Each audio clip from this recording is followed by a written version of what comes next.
It was the morning of my 20th birthday when I realized that I had always been invisible in my own home. My parents had never hidden their favoritism, though no one else would dare to say it out loud. The world saw me as their obedient, quiet child, the one who always got along, who never demanded attention. But in the shadows of our family gatherings, I had learned a bitter truth. My sister, Lena, was the chosen one.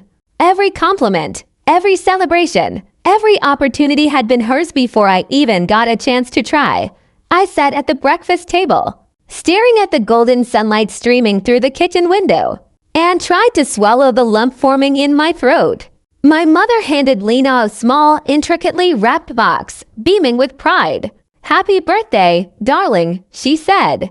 Then she looked at me, her gaze glancing past me as if I didn't exist. I forced a smile, pretending that the pang of jealousy and humiliation was nothing.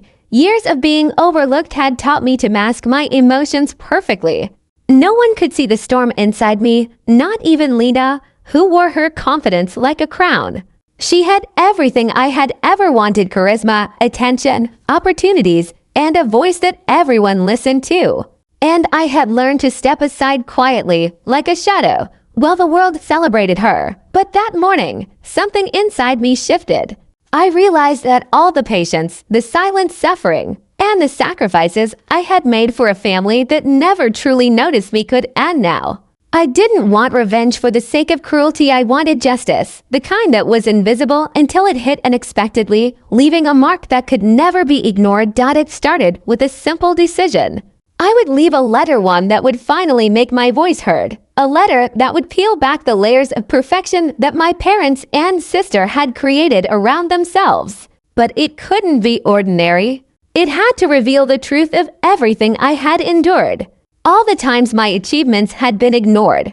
All the moments my heart had been broken silently. That night, after everyone went to bed, I sat at my desk, the warm light of my lamp illuminating the empty page before me. The pen felt heavy in my hand, as if it knew the weight of the words it would carry. I wrote about the years of neglect, the endless comparisons, the way my parents' eyes sparkled for my sister while they barely glanced at me. I wrote about the countless times I had held back my tears, the unspoken words that had built a quiet resentment inside me, a storm that had been waiting to break free. I didn't write to hurt them, I wrote to be seen. I wrote to show them that I existed, that I had feelings, that I had a voice they could no longer ignore. But in that letter, I also included something else. A revelation, a secret I had been hiding for years, something that no one expected, something that would shatter the illusion of our perfect family. The next morning, I left the letter on the kitchen counter, precisely where I knew my sister would find it first. My hands trembled as I walked out of the house, pretending to be calm, pretending nothing had changed. Inside, I felt a mix of fear and exhilaration. I had spent my entire life following the rules, staying in the shadows, and now, for the first time, I was daring to step into the light. Hours later, I returned home to find the chaos I had anticipated.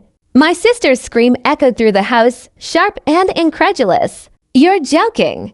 You can't be serious." I walked quietly into the living room, my heart pounding in my chest. Lena held the letter in her hands, her eyes wide with disbelief, her usual composure shattered.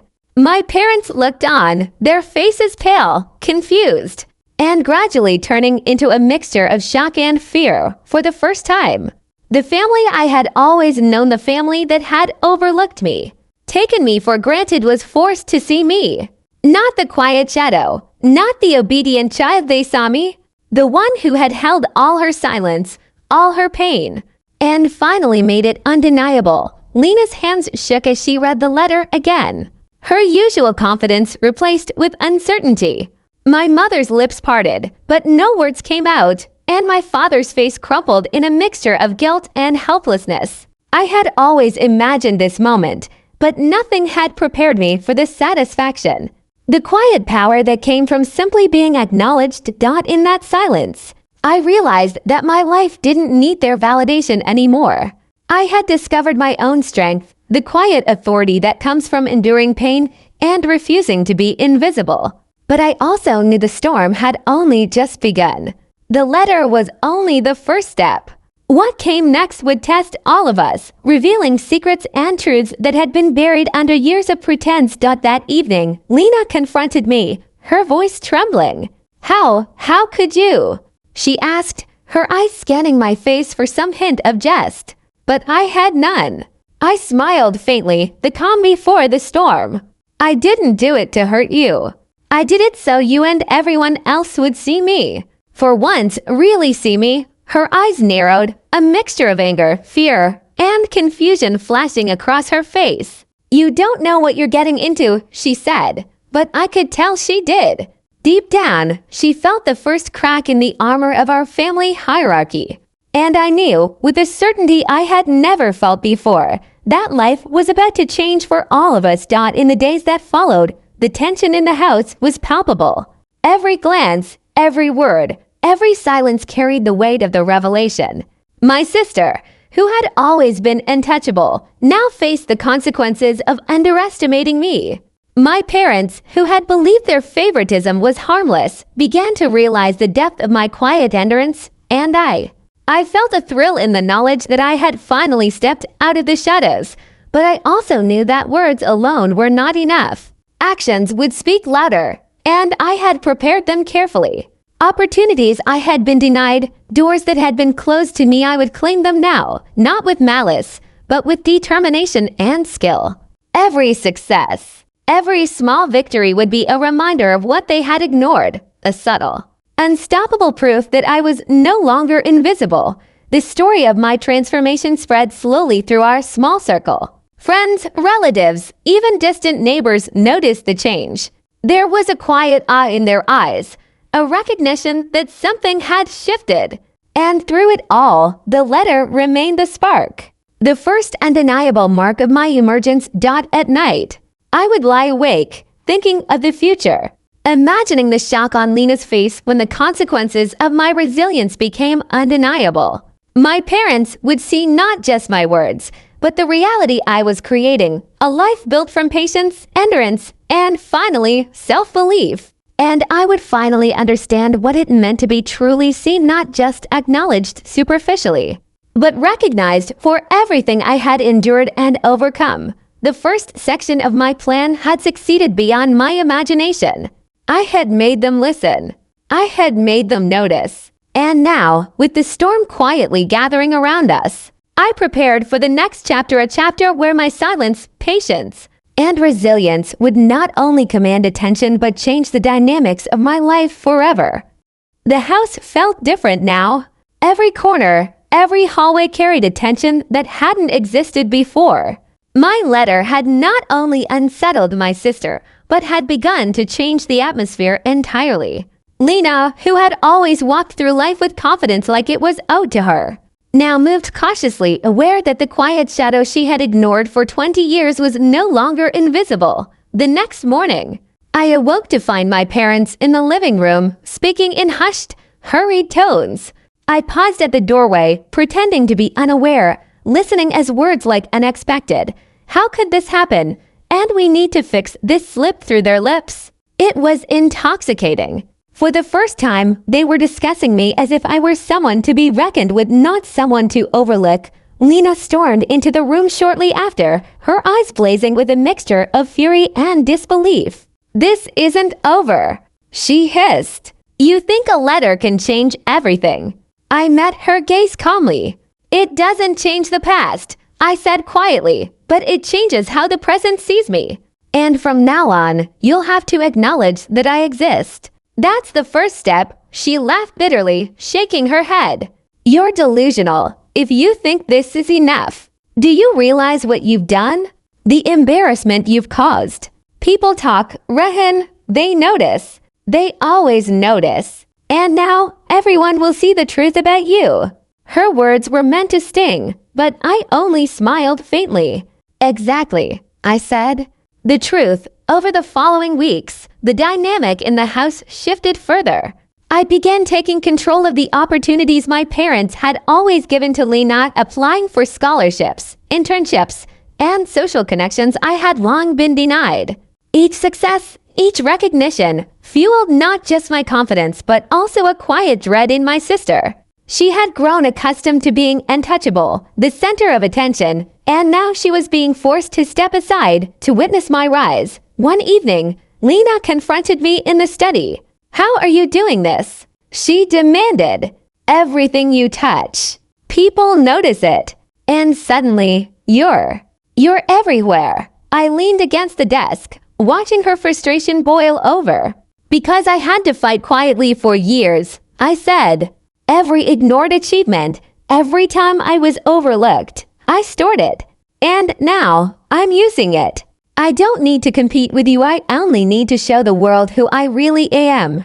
Her lips trembled, not with anger this time, but with something else, fear. I could see the realization dawning on her.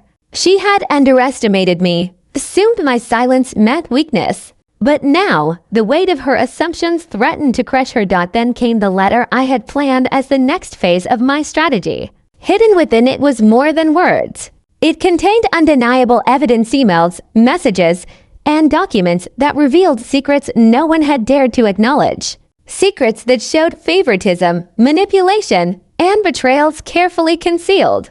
When Lena found them, her scream tore through the house, a sound so sharp and raw it made the walls shake.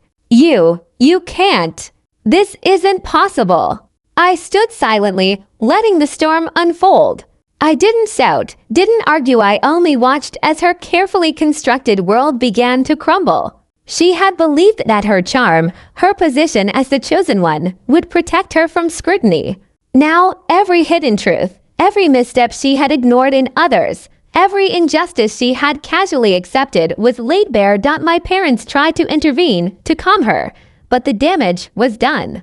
The moment had arrived that I had waited years for. The invisible child had become the one whose presence could not be ignored, whose voice demanded attention, whose power was measured not in arrogance but in patience and persistence. In the days that followed, Lena's behavior changed. She watched me more closely, spoke less, and her attempts to undermine me subtly failed every time. I moved through my life with a quiet authority, each step a reminder that I no longer needed her validation or my parents' approval to define my worth. But the true climax came unexpectedly. My parents had organized a small family gathering, an event meant to celebrate Lena's achievements. I arrived late, deliberately, letting the anticipation build. When I entered, all eyes turned not just to acknowledge me, but to silently measure the transformation. Lena's smile, which had always been bright and untouchable, faltered. She tried to mask it, but I saw the doubt in her eyes. And then, I revealed the final piece of my plan, a personal project, something I had been working on for months in secret. It was brilliant, innovative, and undeniable. Everyone in the room, including extended family and friends, recognized its impact instantly. Murmurs of admiration spread.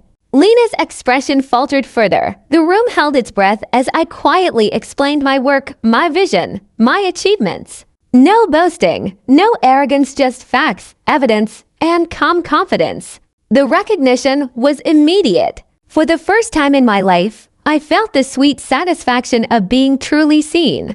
Not as the overlooked sibling, not as a shadow, but as someone whose presence could not be ignored. After the event, Lena approached me privately, her voice subdued. I underestimated you," she admitted. Her words were simple, but they carried a weight that made years of neglect feel like it had finally been addressed. "I didn't realize. You were capable of all this." I smiled faintly. "You don't have to admire me," I said softly. "But now, you'll see me." That's enough. From that moment on, the family dynamic shifted permanently. I didn't gloat, didn't seek revenge. I simply continued to grow, to prove quietly that patience, endurance, and strategy could overcome years of neglect and favoritism. My parents slowly adjusted, learning to recognize me not as the quiet shadow, but as a capable, remarkable individual. Lena never fully recovered her untouchable position, and she never again underestimated me. And I, finally, understood the true power of resilience, planning, and the quiet strength that comes from being overlooked for years and then suddenly, decisively emerging into the light. Over time, I forgave my family not because they had been blameless, but because holding on to anger would have trapped me in the shadows forever. I had learned that recognition is not given. It is earned quietly, persistently, and sometimes in the most dramatic ways. The letter, the evidence, the careful revelations, they were not just tools of power, they were instruments of truth. A way to finally balance the scales without destroying anyone in the process. And so my life moved forward. I pursued my dreams, my opportunities, my passions.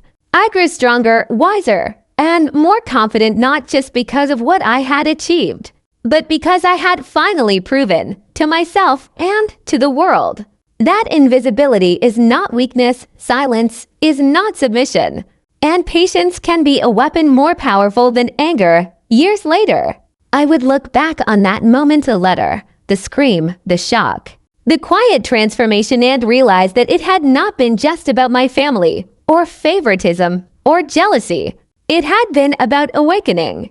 Awakening to my own power, my own voice, and my own life. Lena eventually forgave me in her way. Our relationship shifted from rivalry to uneasy respect. My parents learned to see me, really see me, for the first time. And I learned that sometimes the most dramatic changes come not from confrontation or anger, but from silent preparation, strategic patience, and finally, the courage to step into the light when the time is right. The letter had changed everything. But it was not the letter alone, it was the years of endurance, the quiet strength, and the strategic brilliance that made the transformation complete. And as I walked through life afterward, I carried with me a lesson that would never fade. Being overlooked does not mean being powerless. Silence does not mean weakness. And the right moment, when seized with courage and precision, can rewrite everything. I had been invisible for 20 years. Now, I was unstoppable. Thanks for watching.